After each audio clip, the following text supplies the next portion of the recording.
little bit of work because it was a tutorial, so I don't wanna show. So guys, we have done a little bit of work.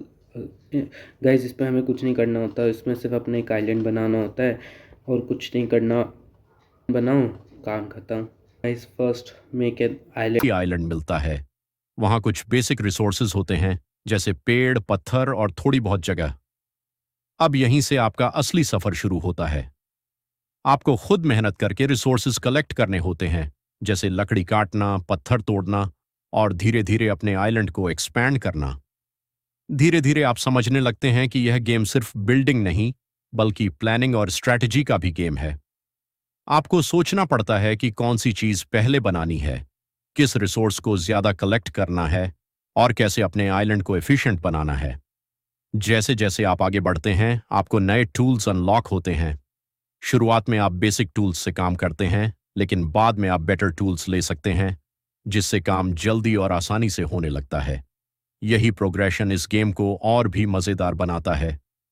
अब बात करते हैं creativity. इस game की सबसे बड़ी ताकत, आप अपने आइलैंड को अपनी सोच के हिसाब से डिजाइन कर सकते हैं। कोई एक रूल नहीं है कि आपको क्या बनाना है।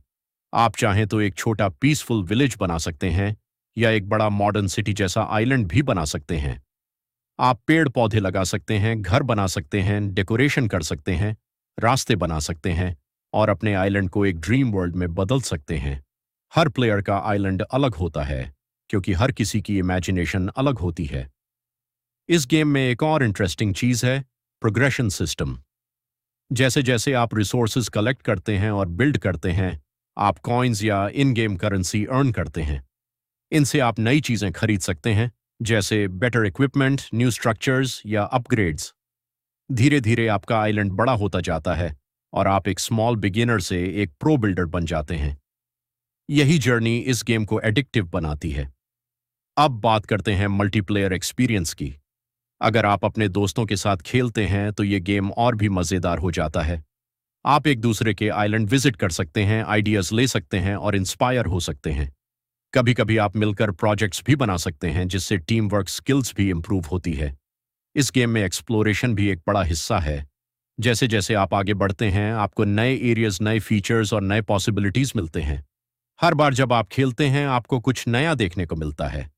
अब अगर हम स्किल्स की बात करें तो ये गेम सिर्फ एंटरटेनमेंट नहीं है, ये आपको कई चीजें सिखाता भी है, जैसे प्लानिंग और मैनेजमेंट, रिसोर्स हैंडलिंग, क्रिएटिविटी और डिजाइन थिंकिंग, पेशेंस और कंसिस्टेंसी। आप सीखते हैं कि कैसे एक स्मॉल आइडिया को धीरे धीरे एक बिग प्रोजेक्ट में बदलना है।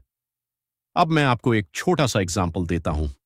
मान लीजिए आपने डिसाइड किया कि आपको अपने आइलैंड पर एक ब्यूटीफुल गार्डन बनाना है। अब इसके लिए आपको पहले जगह तैयार करनी होगी, फिर पेड़ और प्लांट्स लगाने होंगे, रास्ते बनाने होंगे, डेकोरेशन करना होगा। ये सब स्टेप बाय स्टेप होता है और जब पूरा गार्डन तैयार होता है तो आपको एक अलग ही सेटिस्फैक्शन मिलती है। यही फीलिंग इस गेम की सबसे बड़ी खासियत है।